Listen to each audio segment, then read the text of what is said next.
To KwaZulu-Natal now, where the case against Bonginkosi Khanyile has been postponed to Thursday.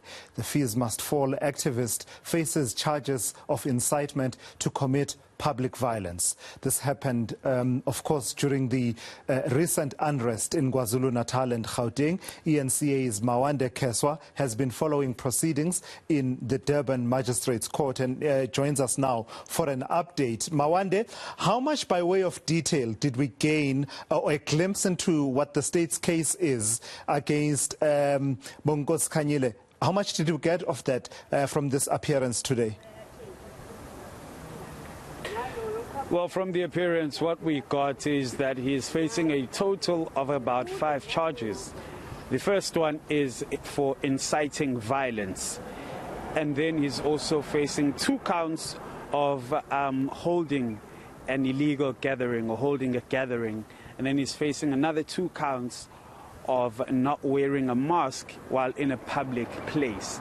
Those are the charges that Bonginkosi Khanyile finds himself facing as he appeared in court today. It was quite a brief appearance today.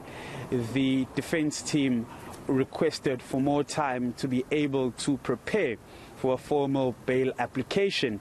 The defense was only privy to one of the charges that Khanyile was facing. However, in court, they found out that there is a total of 5, and therefore they would require more time to be able to go through the documentation and prepare for a formal bail application. What we do know as well is that because of his previous conviction, that may also come into play in terms of what happens moving forward, because we know that the state will be opposing bail, and one of those reasons behind that is the fact that he does have a previous conviction. If I may jog your memory, in 2019 he was charged or convicted to 3 years house arrest, and that was for his role in the Fees Must Fall protest of 2016 in the province. He was charged with public violence. He was also charged for failing to comply with a police instruction, as well as being in possession of a dangerous weapon. And that is what got him on the wrong side of the law in the first time. And this time around, it is for those charges, the 5 charges that I've spoken about, one of them which is the incitement of violence. Yeah, you're absolutely right. He is no stranger to finding himself in trouble with the law. And of course, he came into the national limelight after he had been arrested following those Fees Must Fall protests. And his plight really became a rallying point around the cause of Fees Must Fall and the price that people were prepared to pay or found themselves having to pay for that demand for free tertiary education. Speaking of that then, how much interest has been there among his supporters and others in this particular matter?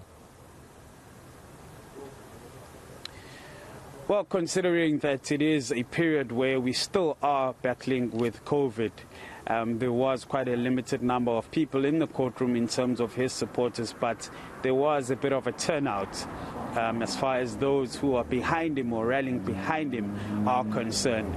We do recall that in the first conviction or in the previous case, it was quite a similar picture in that there were quite a number of people that were rallying behind him who did come to court to support him.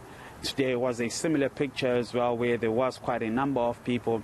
There was also quite a heavy police presence as well. All right, let's leave it there. Thank you for that update. That's eNCA's Mawande Kheswa outside the Durban Magistrates Court. They are reporting on their appearance in court, a brief appearance by Bonginkosi Khanyile. The case has been postponed, and we are told, we hear there from Mawande that he faces 5 charges that include inciting violence, holding a gathering, and not wearing a mask. And I suppose those stem from the regulations around the lockdown.